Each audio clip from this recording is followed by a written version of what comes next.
CGTN, China Global Television Network.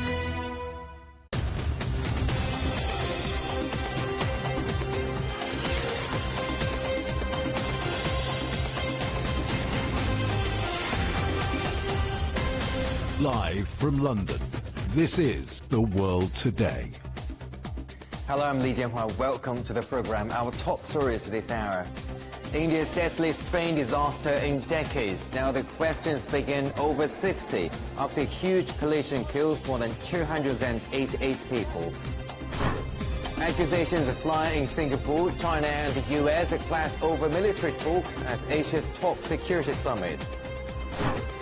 President Zelensky says his military counteroffensive is ready to go as his defense minister rejects a peace plan by Indonesia. And coming home, China's Shenzhou 15 crew prepares to head back to Earth after 6 months in space. India's deadliest train crashed in 2 decades. The death toll from a 3-way collision in the east of the country has now passed 288. A passenger train derailed, hitting a stationary freight train, a superfast express going the other way, then smashed into the carriages. Officials say they have found no more survivors and the rescue operation is complete. The country's Prime Minister Narendra Modi has been visiting the site of the derailment. Our correspondent Ravinder Bawa is at the crash site in Odisha. Well, today the search operations are over and the restoration work has begun at the site. But on the other hand, the action has now moved to the hospitals because all the injured have been brought here in Cuttack. The severely injured have been brought to the main hospital here. Apart from that, others have been taken to other district level hospitals in the state of Odisha. And apart from that, there are bodies which the process of identifying the deceased has started, for which a lot of relatives are reaching these offices and these hospitals to try and recognize, because it has become difficult. That is going to be one of the main challenges for the authorities as well as the family members to identify the deceased.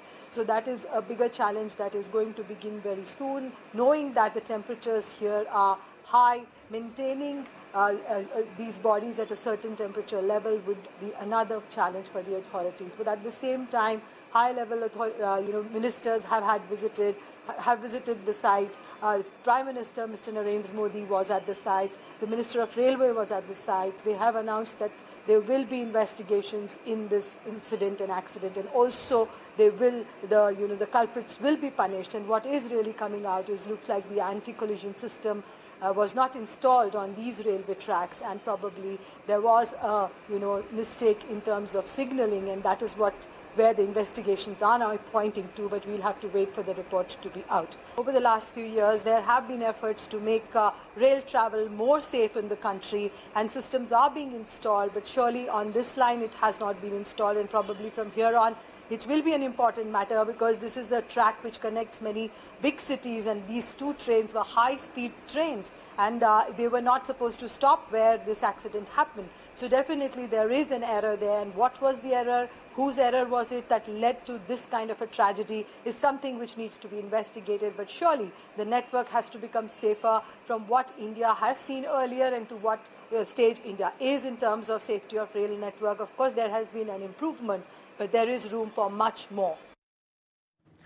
Israel's military has said 3 of its soldiers have been killed near the border with Egypt. An Israeli army spokesperson said the fighting broke out after the soldiers thwarted a drug smuggling operation. Our correspondent Stephanie Fried has more details from Tel Aviv. What we know is conflicted. From the Israeli army, we're hearing one thing. From the Egyptian army, we're hearing another. So I'll give you what we've got right now. Egypt is saying that an Egyptian policeman crossed the border chasing drug smugglers across the border into Israel, and then a firefight ensued.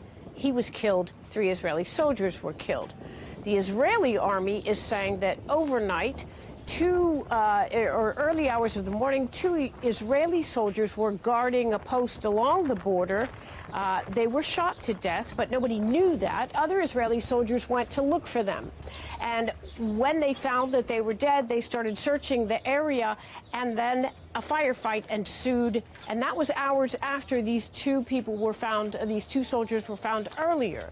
That would suggest that this Egyptian policeman was the person who they engaged. They engaged in the firefight with this Egyptian police officer. This person was killed, so 4 people killed altogether. It's murky right now, but those are the details that we know.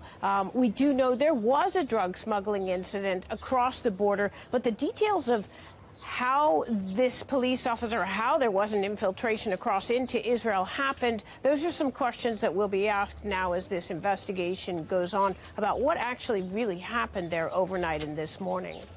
And Stephanie, how common is it for there to be violence in this area?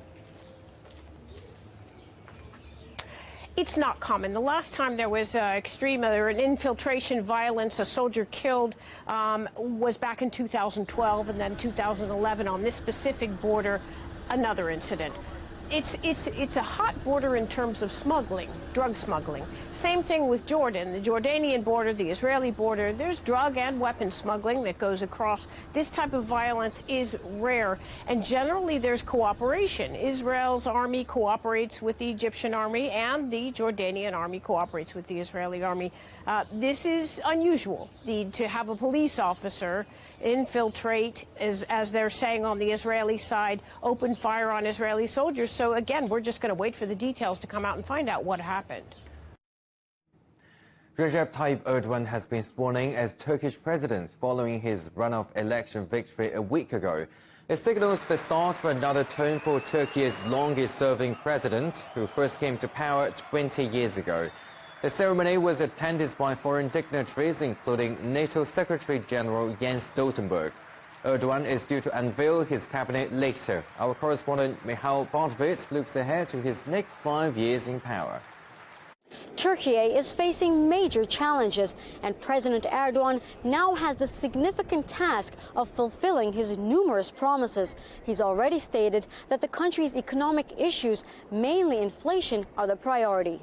The country experienced a record high inflation rate of 85.5% in October, and while it's fallen since then, it remains very high at 43%.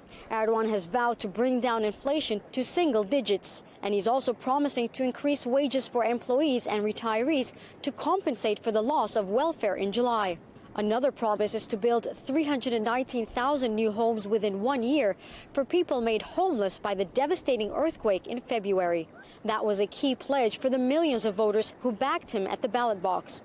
And looking ahead, Erdogan has stressed the importance of winning back the Istanbul mayorship for his party next year as the country prepares for local elections.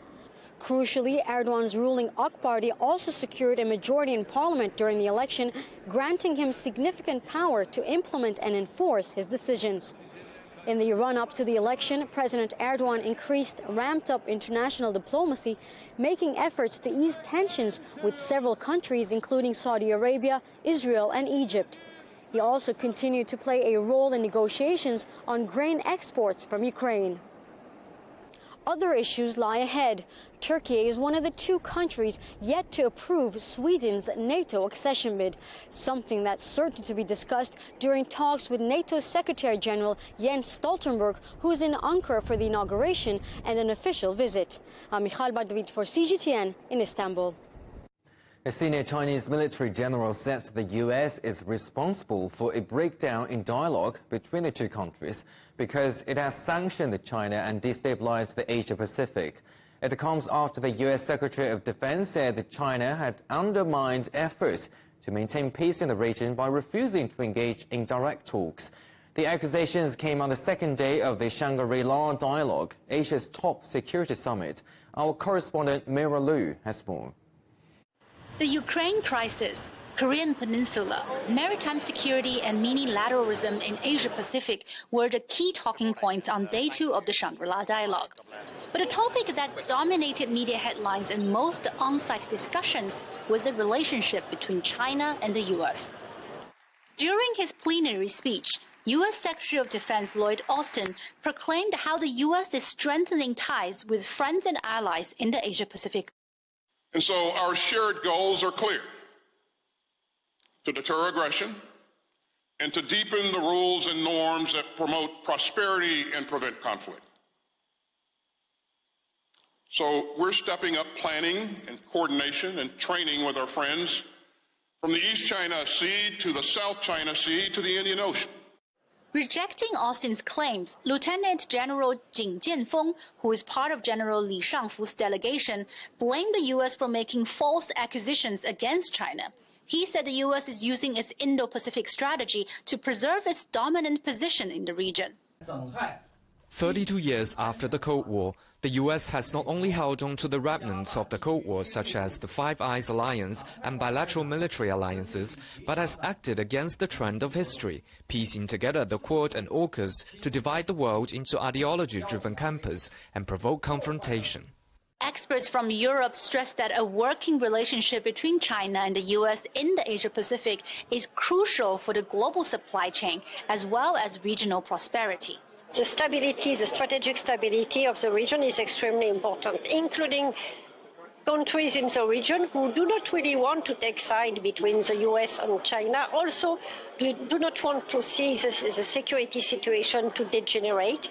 And to them, the best way to maintain a balance is to have China on one side as a very important economic partner, but also the US and its allies on the other side. Delegates from Southeast Asian countries hope ASEAN can become a central forum where nations can come sit together at a table and resolve their issues.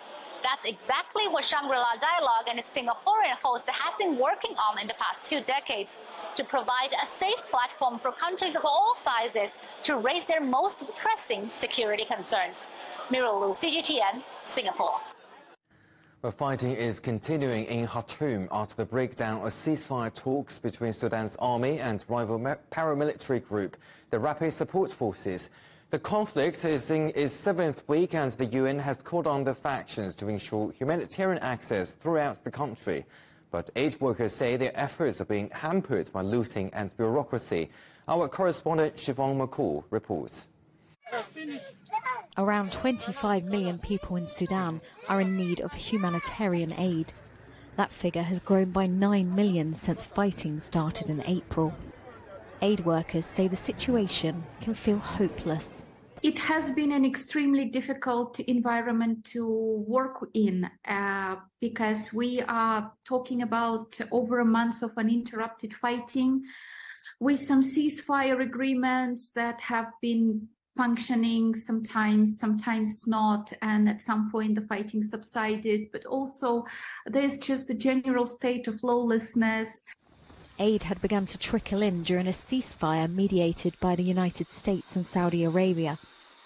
But that truce broke down, and as fighting intensifies, there are fears the humanitarian crisis will deepen.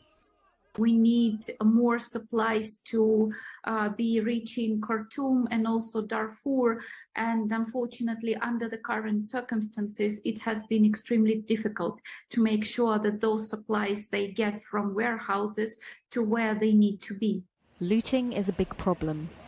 More than 160 trucks have been stolen from aid organizations, and the World Food Programme says 17,000 metric tons of food aid has been lost. And in a country where many people, including a record number of children, were already at risk of starvation, resources are scarce. Now we're looking at around 40% of the population that will not know where their next meal would come from. And part of that is because this conflict has pushed more people into hunger. So as much as we can respond, we are responding and we are providing support, but it's extremely challenging to meet all the needs and to reach everyone wherever they are. Red tape is also hampering aid efforts. Agencies say they are struggling to secure visas for their workers, and that many have been left stranded at Port Sudan at a time when they are needed more than ever. Siobhan McCall, CGTN. The Foreign Minister of Honduras will visit China on Monday. The two countries established diplomatic ties in March after the Central American nation broke off relations with Taiwan.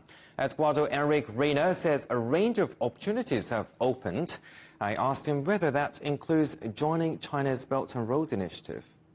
We are analyzing the initiative of the proposed Belt and Road by China, I think is very important because Honduras has a long history of being having a strategic geographical position related mainly to trade.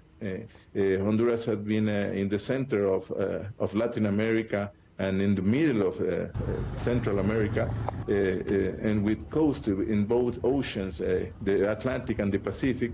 We have very important capabilities to link these possibilities of Honduras with the proposal of the Belt and Road Initiative on this world possibilities for improved contacts in trade and to improve also the capabilities of all the routes for commerce and trade. So I think it will be very important for Honduras to learn and to have the best possibilities to work together with China in this initiative that I think has every time more countries that are getting to participate and to get the benefits of this important initiative from China.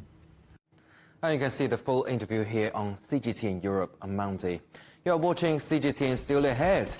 President Zelensky says his troops are ready to take back territory. We'll hear from an expert about how easy or how hard that might be.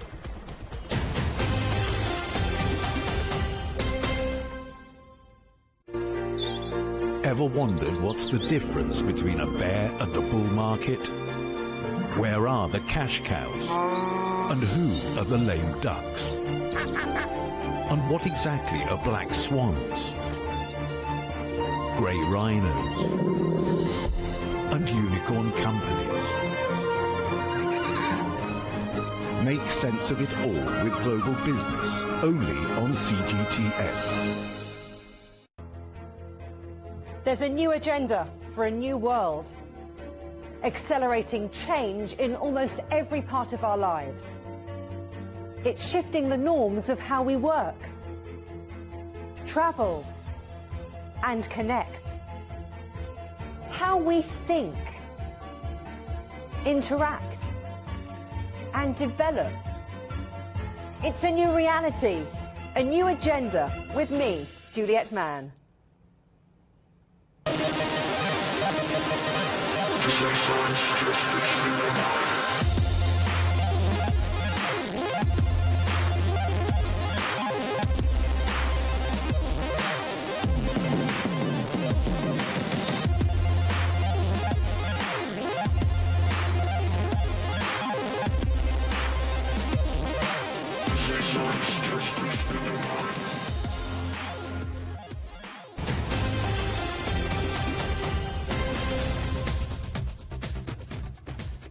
Welcome back. A reminder of our top stories.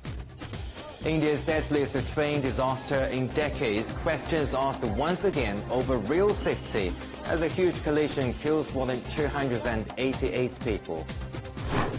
And accusations to fly in Singapore. China and the US have clashed over military talks at Asia's top security summit.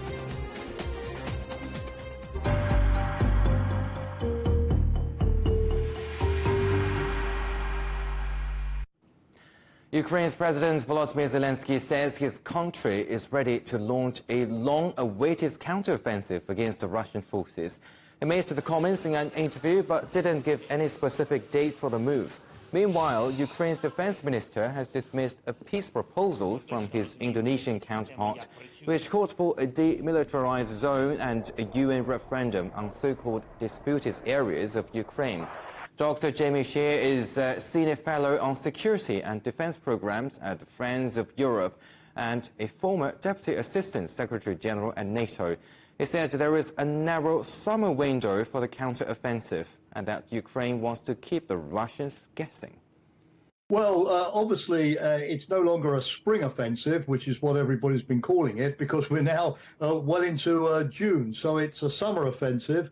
I don't think President Zelensky wants an autumn offensive, because obviously then we're starting to head back already into the Ukrainian winter, where the ground is going to be far less favorable, the weather far less favorable for military operations. So I think President Zelensky sees that, with the summer now upon us, he has a sort of a fairly narrow window if he's going to give himself enough time for a serious offensive where he could really push back the Russian forces and regain sizable chunks of Ukrainian territory. But this said, I also think there's a game of psychological warfare going on because Zelensky and other Ukrainian leaders are sending mixed signals. We're ready now. No, we're going to wait. We need more military equipment. We're going to attack on a broad front, or we're going to launch a lot of small-scale attacks. So I think they want to keep the Russians guessing.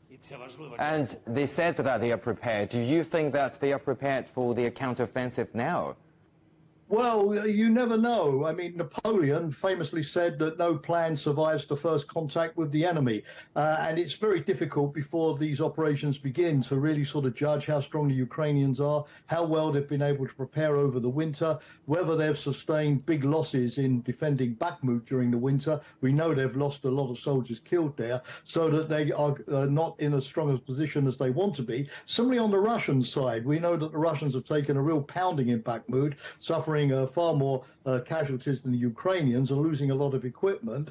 But the Russians also have dug themselves in, particularly in Crimea, building strong fortifications. So they may well be able to sort of defend themselves quite well. So we can speculate, but the proof of the pudding will be when the military operations actually begin.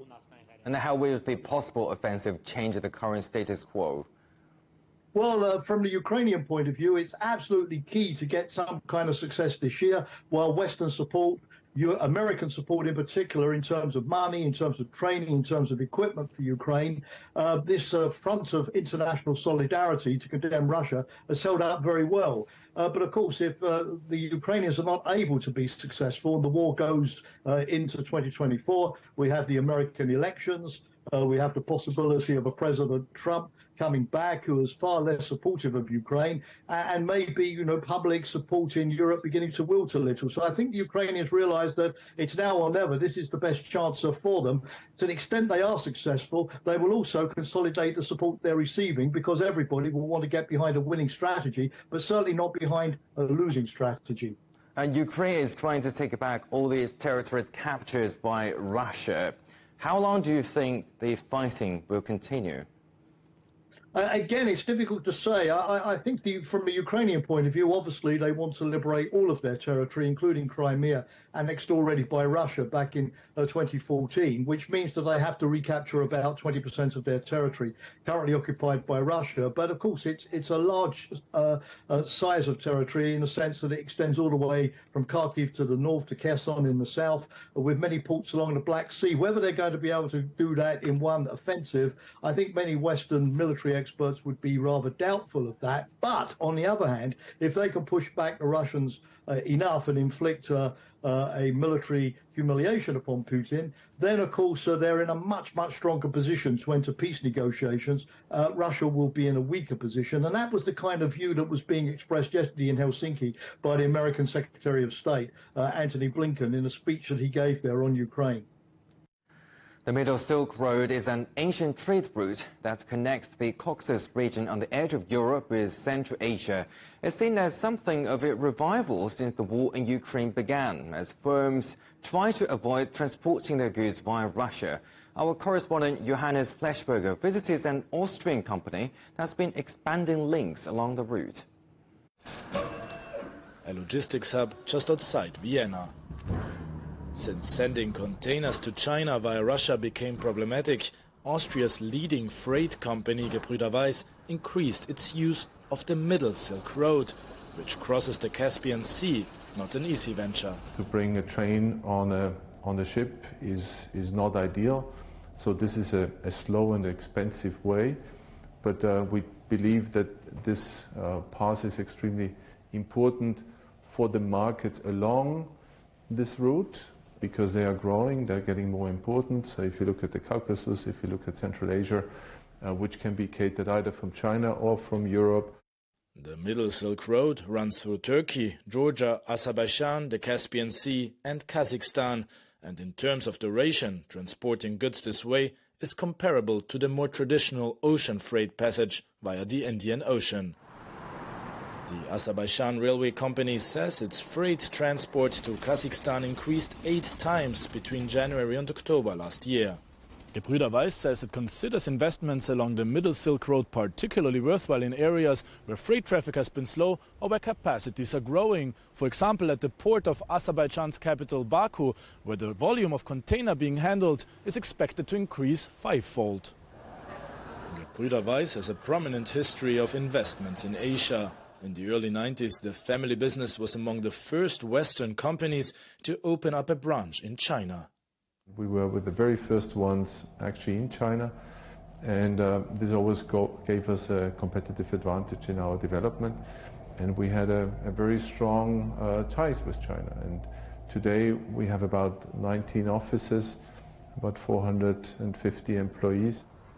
The company's latest business venture is express shipping from China directly to European customers without stops at European logistics hubs.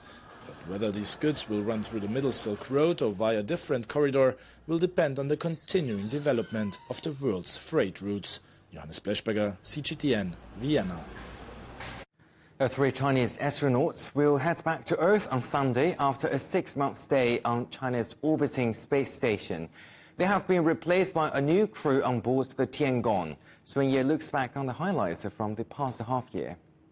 Chinese taikonauts heading to the China space station have always started from here, the Jiuquan Satellite Launch Center. So it was the same for the Shenzhou 15 crew. After a heroic ceremony last winter, they headed off to the China space station. On arrival, they became part of history, taking part in the first ever official changing of guards at the China space station, signaling the official start of the long-term manned residency on the CSS. The Shenzhou 15 crew saw China space station fully complete, and the crew has continued to add to it. They've completed 4 spacewalks, more than previous crews, mounting equipment for extravehicular scientific experiments and conducting technical demonstrations. The crew conducted and helped with experiments in the National Space Lab, and they've been ambassadors, teachers, and art curators in space. They spoke with young people from different nations, encouraging them to explore the universe and to strive for the benefit of all humankind. And in their video diaries, they've continued to relay to the ground what is it like to live and work in space. They're in the spotlight again when they hosted the Shenzhou 16 crew in space, an event again watched by millions on the ground. The crew has said it has been busy, so they do deserve some rest at home on the ground. Sun-Ye, CGTN, Jiuquan. Finally, Manchester City are a step closer to a historic treble after they beat their rivals Manchester United 2-1 in football's FA Cup final. City made an ideal start, scoring the quickest ever FA Cup final goal just after 12 seconds. United equalised with a penalty before City scored their second, the winning goal. City are already Premier League champions. They play Inter Milan in the Champions League final next weekend to try and win their 3rd trophy of the season. Before we go, the headlines again. India's deadliest train disaster in decades. Questions asked once again over rail safety as a huge collision kills more than 288 people. Accusations fly in Singapore. China and the US clash over military talks at Asia's top security summit. And President Zelensky says his military counteroffensive is ready to go as his defense minister rejects a peace plan by Indonesia. And that's the World Today. Thanks for watching. More news at the top of the hour. Coming up next is The Agenda with Juliet Mann. For now, from all the team in London, that's goodbye.